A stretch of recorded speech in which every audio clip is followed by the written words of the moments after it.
The marble counter gleamed under the lights as Austin McDowell slid his credit card across the desk. Ruthie laughed beside him, her hand tracing his sleeve, unaware that every eye behind the counter was fixed on the lobby doors. And when the manager spoke, the words sliced through the air like glass. "Mr. McDowell, our new landlord has just arrived." He turned and froze. Hello everyone. Before we start, make sure to like and subscribe to the channel. Like the video and share with loved ones, and tell me in the comments where you're watching from and what time it is there. That way YouTube will keep showing you stories just like this one. Now, let's begin. Carmel-by-the-Sea glimmered that afternoon, sunlight pouring through mist, waves kissing the cliffs in rhythm.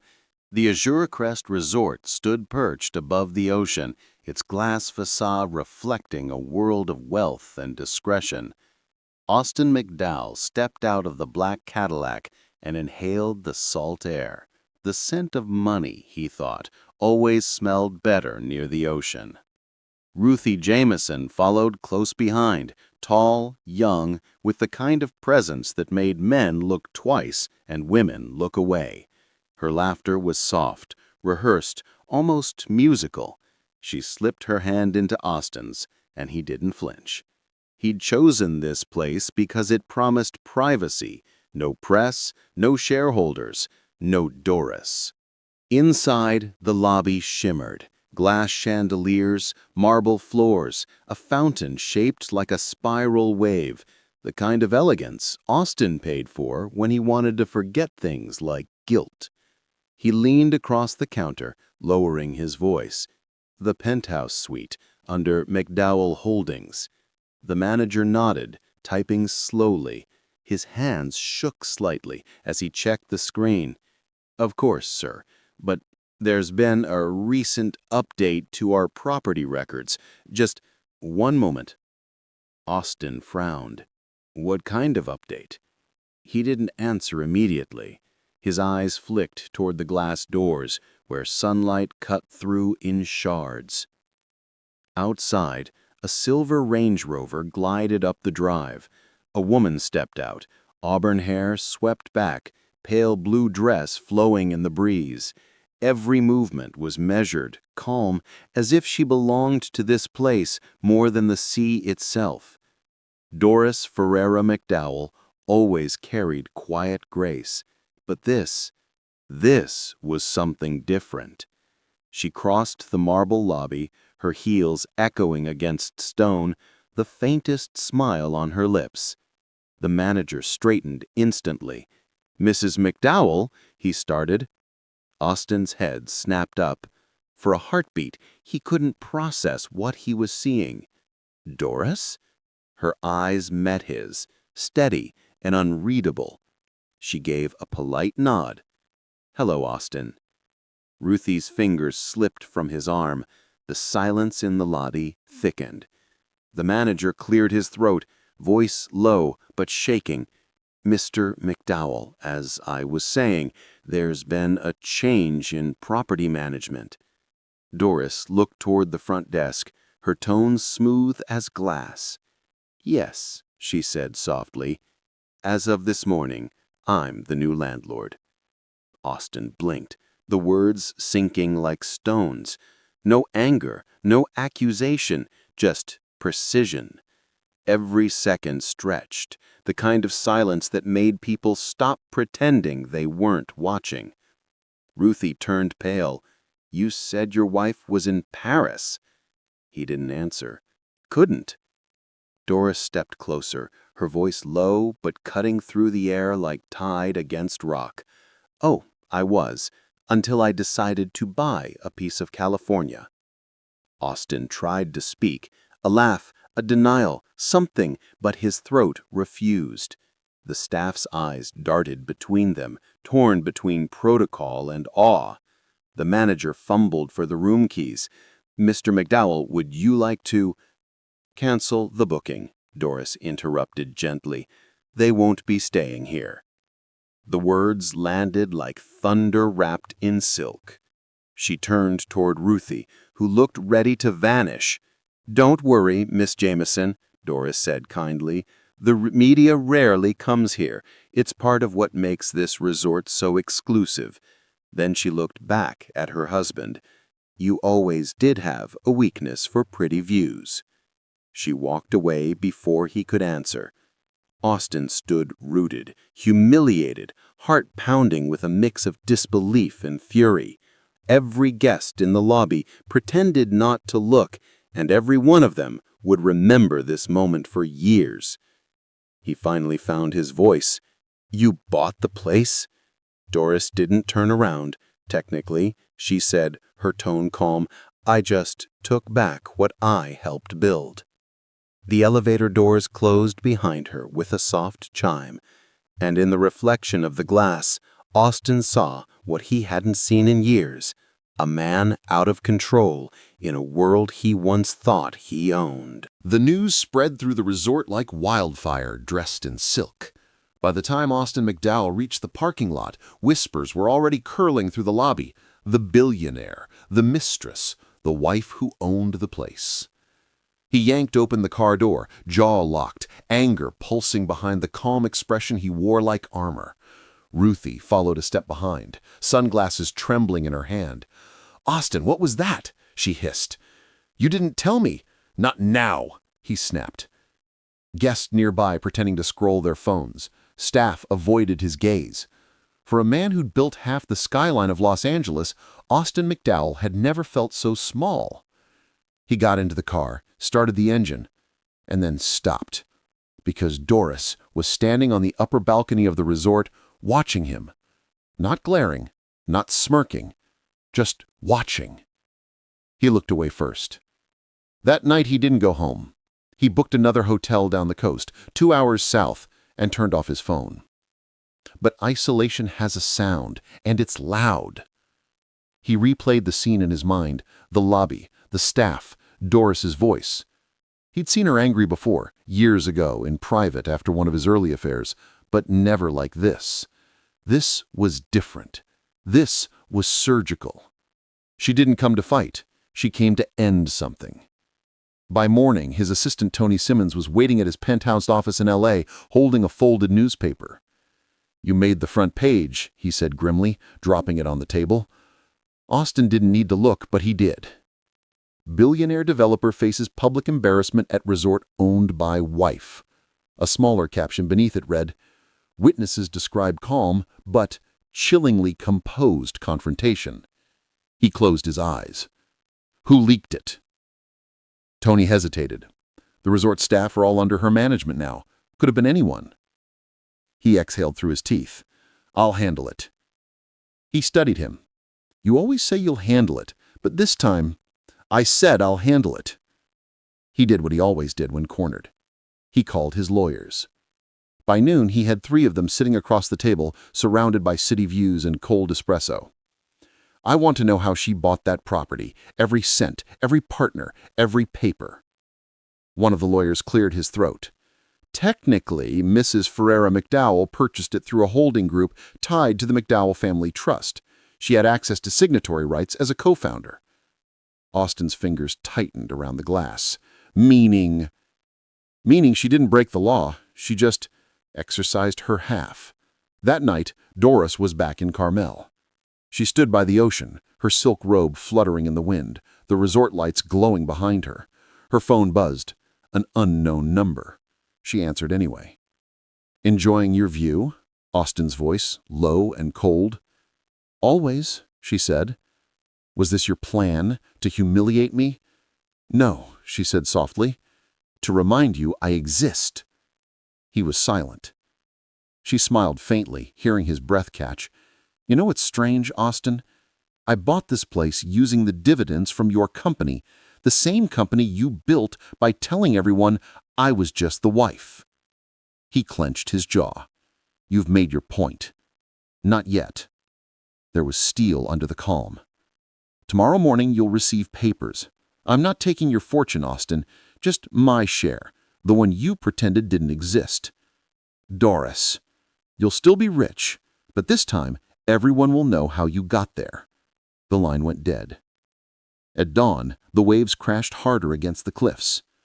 Doris walked the resort grounds with the manager, her heels clicking against the boardwalk. Guests nodded politely, some whispering, some applauding quietly. She had become something else overnight, a symbol of not scandal, but of elegance surviving betrayal. In the lobby, a guest leaned to another and whispered, "That's her, the wife who caught him." Doris pretended not to hear, but she did. And for the first time in years, she didn't feel like someone's shadow. Back in LA, Austin stood in front of his board of directors, pretending nothing had changed. But they weren't looking at his slides. They were looking at him, at the scandal that had become headline gossip across the state, at the man whose wife had outplayed him in his own game. His voice faltered mid-sentence. "Any questions?" The silence that followed wasn't professional. It was pity. That evening, a delivery arrived at his office, a single white envelope sealed with his wife's monogram. Inside was one line written in her elegant script.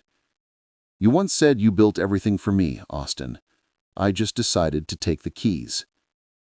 He sat there for a long time staring at the note until the lights outside dimmed to dusk. The humiliation wasn't loud anymore. It was quiet. And that was worse. Long before the marble floors and the whispers, Doris Ferreira McDowell had learned that silence was power. There was a time she believed in her husband completely, when every new building Austin unveiled carried both their names engraved on the foundation stone.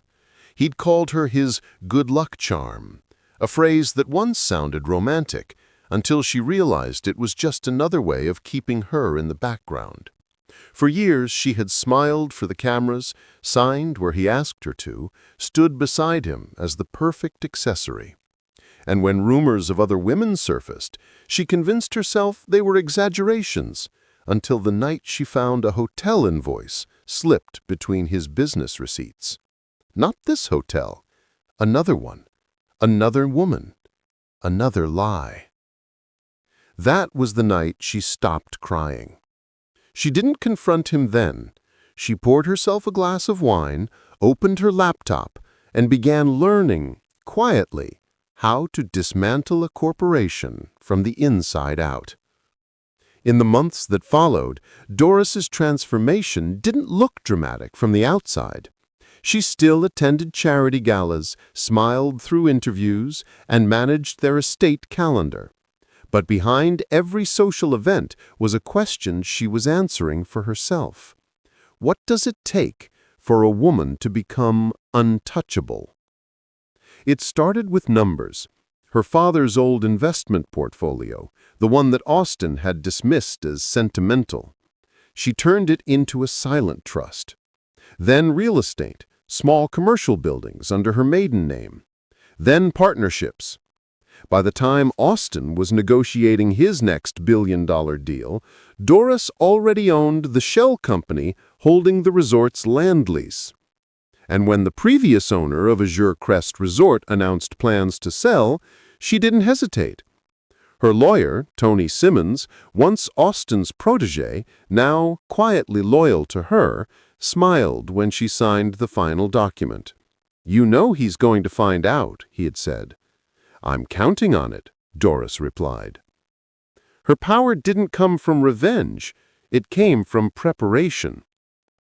She'd spent years studying how Austin thought, impulsively, arrogantly, certain that control equaled love. She'd learned to speak his language better than he could. Contracts, partnerships, PR optics. So when she bought Azure Crest Resort, she didn't announce it. She waited for the perfect moment when he'd do what he always did, chase something he couldn't keep. She just didn't expect it to be so soon. 3 weeks before the Carmel trip, Doris had been in Paris, finalizing renovations on a small art gallery she'd invested in. That's when she got the call from her accountant. "Mrs. McDowell, a corporate card under McDowell Holdings was just used to book a resort stay. 2 guests, penthouse suite, Carmel-by-the-Sea." She didn't ask who it was. She already knew. Her flight home was booked within the hour. Now, standing by the ocean again, she remembered that first moment of discovery, not with anger, but with clarity. Austin had built his empire on visibility. She'd learned to build hers on discretion. That's why her revenge worked, because he never looked at her closely enough to see what she'd become. The next morning, she met with Tony in her office overlooking the coast. "Divorce proceedings?" he asked. She shook her head. "Not yet. He needs time to understand what he's lost before I take it." "You're giving him a chance." "I'm giving him a mirror," she said. "Let him see what power looks like when it doesn't need to shout." Tony studied her for a moment, then smiled. "You're nothing like the woman who came to me 2 years ago." "No," Doris said softly. She was still waiting to be chosen. She turned to the window, watching the waves roll in, sunlight catching the water like glass. "This version of me doesn't wait anymore." Across the city, Austin sat in his penthouse, a whiskey glass untouched beside him. For the first time in his life, he wasn't sure what move to make. Every attempt to call her went unanswered. Every lawyer he spoke to called her formidable. He thought about the look in her eyes at the resort. Not fury, not pain, just certainty. And for reasons he couldn't explain, that scared him more than losing money ever could. That evening, Carmel's skyline glowed pink over the water. Doris stepped onto her balcony, phone in hand, as the first waves of her plan began to ripple outward. Somewhere deep down, she still remembered what it felt like to love him. But she also remembered what it felt like to be invisible. And one feeling was finally stronger than the other. Do you think Doris was right to stay silent and plan her revenge this way? Or should she have confronted him years earlier? The invitation arrived on thick ivory paper, embossed in gold. It was hand-delivered to Austin McDowell's office by a resort courier, sealed with the logo of Azure Crest Estate. Inside, written in Doris's unmistakable handwriting, "Dinner. 1 night only. The Azure Crest, Ocean View Terrace, 8 p.m. Dress appropriately." No explanation. No signature. He stared at it for a long time, running a thumb along the edges like it might reveal a trap if he held it long enough. Tony Simmons walked in just as Austin set the card down. "She invited you? That's what it says? Are you going?" Austin leaned back in his chair, eyes unreadable. "If there's one thing I've learned about Doris, it's that she never moves without reason. If she wants to talk, I'll hear her out." Tony hesitated. "Or she wants you to walk into another stage she's already lit." Austin almost smiled. "Then I'll make sure I own the script this time." But he didn't sound convinced. The drive back to Carmel felt longer than before. He rehearsed every line in his head, apologies, explanations, bargains, none of them sounding right. He wasn't used to being the one who needed permission to speak. When he arrived at the resort, the sky was fading to amber. The valet took his keys without a word. Staff moved quietly, eyes down, respectful but cautious. The story had spread too far to ignore. The terrace was set for 2. A white tablecloth fluttered in the breeze. Silver candles flickered against the sound of the ocean below. And there she was. Doris, standing at the railing in a soft black dress that looked effortless but deliberate. Her hair was pinned up, a diamond bracelet glinting on her wrist, one he hadn't seen in years. He didn't turn as he approached. "Thank you for coming. I didn't have much of a choice, did I?" A faint smile crossed her face. "You always have a choice, Austin. You just tend to pick the wrong one." They sat. The waiter appeared briefly, poured wine, vanished. The silence between them was more alive than the waves below. He cleared his throat. You've made your point. Have I? She said, because I'm not sure you know what the point was. He leaned back, his tone sharp. You humiliated me, Doris, publicly. Congratulations. You got your revenge. Her gaze didn't waver. You think that was revenge? He frowned. That, she continued, her voice even, was acknowledgement. You spent years erasing me, in boardrooms, in press releases, in your life. I wanted you to see what it felt like to be the one out of place. He looked at her for a long moment, the weight of her words sinking in. Doris, I'm sorry. The apology hung there, thin and uncertain. She didn't smile. You're sorry because you got caught, not because you finally saw me. The ocean wind lifted her hair as she stood, moving to the railing. When I first bought this resort, I didn't plan for any of this. I thought it would just be a project, a way to invest quietly. But when I heard your name on the booking list... She turned then, her eyes softer but unflinching. It felt poetic. He rose slowly, taking a step closer. So, what now? You get the property, the headlines, the moral high ground. What's left for you to win? Her voice barely rose above the waves. Peace. He blinked, caught off guard. She met his eyes. And to do that, I have to stop pretending we still want the same things. For a moment, the sound of the sea filled the silence between them. The air felt heavier, older, like two people standing in the ruins of something beautiful. Then she placed an envelope on the table. This is the first draft of the divorce agreement. It's fair. You'll keep your company, your penthouses, your legacy. I only want what I earned and what's mine by right. He didn't reach for it. You've already taken everything that mattered. She looked at him for a long time, her expression unreadable. No, Austin, I gave it back to you. You just don't recognize it anymore. She turned to leave, but before she did, she said quietly, You built a life that revolved around control. I'm giving you something better. Consequence.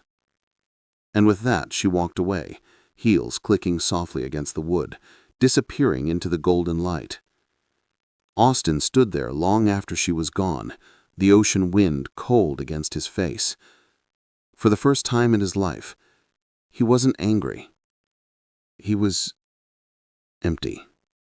2 weeks after the dinner, Austin McDowell's name returned to the headlines, but not for a business acquisition or charity gala. The story broke on a Friday morning. Real estate tycoon's wife acquires majority stake in his resort chain. By noon, financial blogs, gossip columns, and business podcasts were echoing the same narrative, that Doris Ferreira McDowell had quietly taken controlling interest in 3 of Austin's luxury developments, including Azure Crest. It wasn't framed as a scandal. It was framed as a masterstroke. A photo accompanied the article. Doris at a women's leadership event in San Francisco, poised and serene. The caption read, Doris Ferreira McDowell, the woman behind the empire. At first, Austin tried to contain it. He called his PR team, demanded statements, ordered retractions. But his lawyers reminded him that every share transfer, every document, every purchase was perfectly legal. The media didn't care about legality. They cared about irony. That evening, at the Pacific Horizons fundraiser, the irony hit home. The ballroom shimmered with chandeliers, the scent of champagne heavy in the air. Guests murmured as Austin entered, the once unshakable tycoon whose private life had become national entertainment. He walked through smiles that didn't reach eyes. He could feel the shift, respect diluted by curiosity. Midway through the evening, the host took the stage. Tonight, we'd like to welcome someone who represents strength, integrity, and the modern spirit of leadership. Austin froze, champagne flute halfway to his lips. Please welcome Doris Ferreira McDowell. The crowd erupted in applause. She stepped into the light, wearing an ivory gown that caught every flash of the cameras. Austin's chest tightened. She didn't look at him once as she spoke.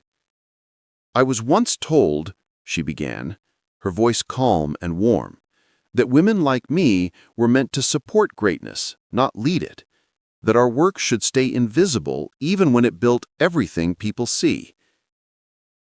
The room fell silent. Visibility, she continued, can be a form of justice, and sometimes reclaiming your own story isn't revenge, it's survival. The audience rose in applause. Austin's jaw clenched, every cheer cutting deeper than 1,000 accusations. After the speech, he found her near the exit, surrounded by donors and executives, all eager to shake her hand. When the crowd parted for a moment, she looked at him. Just a glance, measured and knowing. Impressive, he muttered under his breath as he passed. Her reply was soft, but razor-sharp. You taught me everything I needed to win, Austin. I just learned faster. He paused, searching her face for the woman he'd once known. But she was gone. All that remained was someone who'd outgrown him. By the next morning, the tabloids were calling her the Queen of Carmel. Investors began shifting loyalties, discreetly contacting her for partnerships. Her poise, her story, her quiet strength, it all made headlines that turned sympathy into respect. For Austin, the calls were different. Clients canceled, journalists requested clarification on personal matters, and when one of his board members suggested he take a step back for PR recovery, he realized just how far the fall had gone. That evening, he stood in his study, staring at the wedding photo on the wall, the one where Doris had been looking at him like he hung the stars. Now he understood what she'd really been looking at, the man she thought he could become. And she'd been wrong. Or maybe she just moved on to become what he never could. Meanwhile, back in Carmel, Doris hosted a private dinner for her new team of investors and friends, among them Tony Simmons and 2 women she'd once met at charity events, both now eager to work with her. They toasted to new beginnings, laughter echoing through the glass walls overlooking the Pacific. When the last guest left, Doris stood alone at the balcony, the night wind soft against her skin. For the first time in years, she wasn't pretending. She wasn't performing. She was simply free. The following week, the city lights of Los Angeles looked different to Austin McDowell. Dimmer. Distant. He sat in his office, blinds half closed, the skyline stretching beyond him like a world that had quietly moved on. The press had stopped calling. His team handled the noise. But silence can be louder than scandal. He turned his phone over and over in his hands, thumb tracing the contact he hadn't dared press for days. Doris. He had no idea what he'd even say if she answered. When the phone finally rang, it startled him. He grabbed it too fast. Doris? A pause, and then a man's voice. Mr. McDowell, this is Dr. Kent. I'm calling on behalf of Zoe, your niece. There's been an accident. Mrs. Ferreira McDowell asked that you be informed. For a heartbeat, he forgot how to breathe. Is she? She's fine, the doctor said quickly. It's minor, but she's at St. Luke's Hospital in Carmel. He didn't wait for another word. The drive back to Carmel was a blur of headlights and regret. By the time he reached the hospital, it was past midnight. The halls smelled of antiseptic and salt air. And there she was, sitting by the waiting room window, her posture straight, her expression unreadable. Doris. He stopped at the doorway, unsure whether to approach. She didn't turn, but her voice was calm. She's fine, Austin. A small concussion. She'll be discharged by morning." He stepped closer. "You called me. I thought you deserved to know." He hesitated, words catching somewhere between guilt and longing. "Thank you." She finally looked at him, and for the first time in weeks there was no steel in her gaze, only exhaustion. "You don't have to thank me," she said softly. "You're still her family." They sat in silence for a long time. The hum of the vending machine filled the quiet. Outside, rain began to fall. Soft, steady, cleansing. He looked down at his hands. "I don't know how to fix this." Doris exhaled slowly. "Maybe that's the point.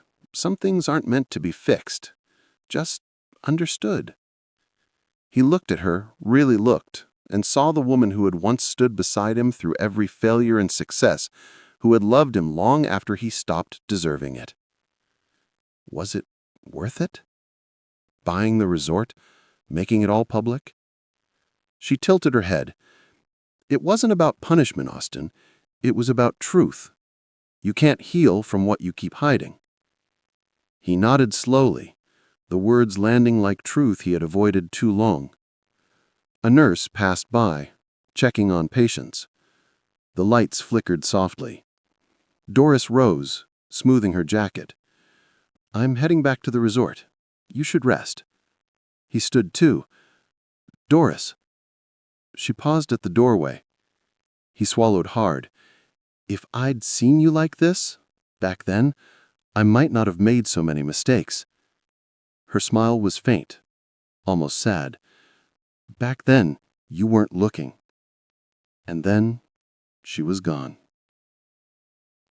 Hours later, Austin sat in his car outside the hospital, rain streaking the windshield. He realized for the first time that losing Doris wasn't about divorce or property or pride. It was about losing the one person who'd ever seen him, and now choosing not to. He leaned back, closed his eyes, and whispered into the empty car, "I see you now." But she wasn't there to hear it. Do you think Austin truly deserves forgiveness, or has Doris's silence already said everything that needs to be said? The morning sun spilled over the Pacific, painting the windows of azure crest in soft gold. Doris stood at her vanity, brushing her hair, the mirror reflecting a woman who looked whole, powerful, unshaken, untouchable. But power has a sound when the room is silent. It's the echo of everything you never said. She set the brush down. Her reflection didn't smile back. Downstairs, the resort hummed with quiet luxury. Guests at breakfast, staff in pressed uniforms, the world continuing as if nothing had changed. But inside Doris, something had. Tony Simmons arrived mid-morning carrying a stack of folders. "The divorce filings are ready," he said, setting them gently on her desk. She nodded, fingers resting on the top page. Her name, Doris Ferreira McDowell, written in crisp legal font. "Have you spoken to him since the hospital?" Tony asked. She shook her head. "No, I said what I needed to say." He studied her carefully. "Are you sure?" Her gaze drifted toward the ocean. "You ever notice how quiet it gets when you win?" He hesitated, unsure how to respond. "I thought I'd feel relief, closure even, but it's like the noise stopped, and now I can hear what's underneath." That afternoon, she walked through the resort's private gardens, the place she'd redesigned herself after buying it. Guests had no idea that every tree, every bench, every stone path had been chosen by her. It was her signature, subtle, thoughtful, precise. She stopped near the reflecting pool, staring down at her own image rippling in the water. For a fleeting second, she saw the woman she used to be, the one who still waited for her husband to come home, believing love could survive anything. She almost envied her. Her phone buzzed, a message from Austin. I signed the papers. Thank you for keeping it fair. No emojis, no accusations, just that. She stared at the message for a long moment, her thumb hovering over the screen. Then she typed, "You're welcome," and deleted it before sending.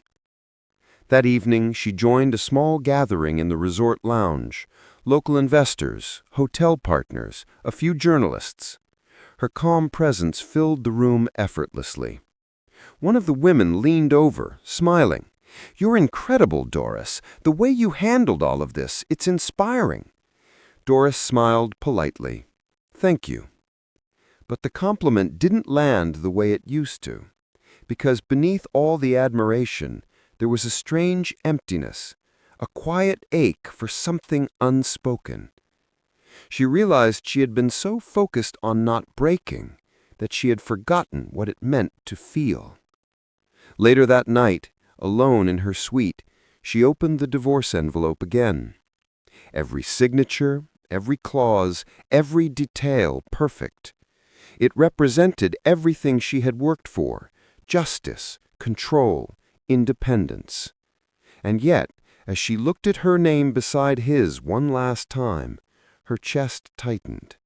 Not with regret, but with grief. For the years lost, for the version of herself who still believed they could have been something extraordinary if only he had seen her sooner. The moonlight spilled across the desk. She closed the folder and whispered, "Goodbye, Austin." But even as she said it, she wasn't sure which version of him she was letting go of, the man he was or the dream she once had of him. Outside, the ocean waves rolled endlessly against the cliffs, steady, certain, eternal. And for the first time, Doris let herself cry. Not because she was weak, but because she finally could. The city skyline blurred beneath the summer haze as Austin McDowell stared out from his office window, the same view that once made him feel invincible. Now, it only made him feel small. The company was stable. His lawyers were satisfied. The press had moved on to fresher scandals. But peace, he'd learned, wasn't the absence of noise. It was the presence of truth. And the truth was simple. He'd built a world where everyone looked up to him, except the one woman whose gaze had ever really mattered. That afternoon, a courier arrived with a small parcel. No return address, just his name. Inside was a single envelope, heavy cream paper, sealed with a familiar wax stamp. He hesitated, then opened it. "Austin, the settlement is final. I wish you well. There's a plaque being installed tomorrow at Azure Crest, something I wanted to dedicate before all this began. You should come. No press, no crowd, just closure. D." He stared at the note for a long time. Closure. The word stung more than it soothed. The next day, he drove north to Carmel. The highway stretched wide and quiet, the Pacific glinting under the afternoon sun. For the first time, he didn't think about investors or markets. He thought about her laugh, her patience, the 1,000 times she forgave him before she finally didn't. When he arrived at the resort, the staff greeted him cautiously, but no one stopped him. He walked the grounds slowly, noticing details he'd never cared about before. The way the breeze moved through the cypress trees, the soft sound of the fountain near the terrace. Then he saw her, standing near the ocean overlook, wearing simple linen, her hair caught in the wind. No cameras, no audience, just them. She turned when he approached. "I wasn't sure you'd come," she said. "I almost didn't, but I realized that not showing up is what I've been doing my whole life." A faint smile tugged at her lips. "At least you know that now." He looked at the plaque beside her, mounted in marble, engraved in elegant lettering. "To the unseen hands that build empires, May they never be forgotten again. He read it twice before meeting her eyes. "It's beautiful," he said quietly. "It's what I needed to say. Not to you, to myself." They stood there in silence for a long time, the waves crashing softly below. "I won't ask for another chance," he said finally. "You deserve peace, and I deserve the weight of what I lost." She studied him for a moment. "Do you really believe that?" He nodded slowly. "I didn't used to, but maybe losing you was the first thing that ever made me honest." Doris's eyes softened. "Then maybe it wasn't all for nothing." He looked away, the horizon blurring in the afternoon sun. "I used to think love meant ownership, but I think it's actually the opposite." She tilted her head. "And what's that?" "Letting go with grace," he whispered. The wind caught her hair again. She smiled faintly, not with bitterness, not with victory, but with peace. "I hope you mean that, Austin." "I do." "Then maybe," she said softly, "we both finally won something." He nodded, eyes glistening. "Goodbye, Doris." "Goodbye, Austin." He turned and walked back toward the main path, the sound of her voice lingering like an echo in the breeze. For once, he didn't look back. And for the first time since she'd left, Doris didn't want him to. 6 months later, Carmel-by-the-Sea looked exactly as it had that summer. Sea foam rolling against the rocks, the gulls cutting through the fog, the air thick with salt and serenity. But for Doris Ferreira, everything felt different now. Azure Crest thrived under her quiet leadership. The resort had become more than just property. It was a symbol, a sanctuary for women entrepreneurs, a place where strength didn't need to shout. She moved through the lobby that morning, greeting guests with an easy smile, her steps light, her heart steady. For the first time in years, she wasn't defined by what she'd lost. She was defined by what she'd become. In her office, sunlight spilled across the desk. She reached for the final envelope in her inbox, a stack of partnership documents from an LA foundation. At the bottom, a handwritten note caught her eye. "Congratulations on your new expansion. You built something beautiful, Doris. A.M." Her breath caught for a moment, then softened into a quiet smile. No address, no phone number, just initials. She folded the note gently, slipped it into the drawer, and let it rest there, not as a wound, but as proof that closure didn't always come through endings. Sometimes it came through acknowledgement. That evening, she walked the cliffside path behind the resort. The ocean stretched endlessly before her, vast and alive, just like the future she'd finally allowed herself to imagine. She thought of Austin not with anger or longing, but with gratitude. He had been the storm that tore everything apart, but he had also been the catalyst that made her rebuild stronger. The sky deepened to gold, waves glinting in the light. For a long moment she stood there, eyes closed, letting the wind wrap around her. And when she opened them again, she didn't look back. Meanwhile, hundreds of miles away, in Los Angeles, Austin walked through the skeleton of a new construction project. No cameras, no suits, no applause. Just him, the raw scent of sawdust, the hum of machinery. A worker called out from the scaffolding, "We'll need to reinforce the foundation before we raise the frame." Austin nodded, staring at the steel beams. "Yeah," he said quietly, "start with the foundation.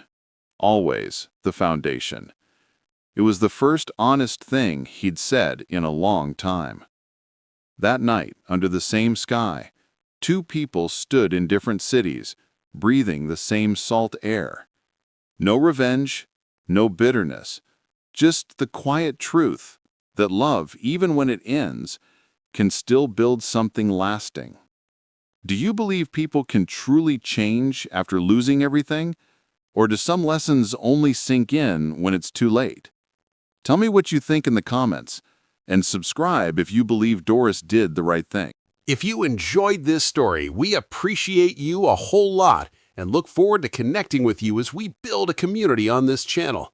Every day, we will put out more stories, so we need your support. Help us by liking, sharing, and subscribing to our channel if you haven't already. You won't miss any new exciting videos. Check out the next video. You'll love it!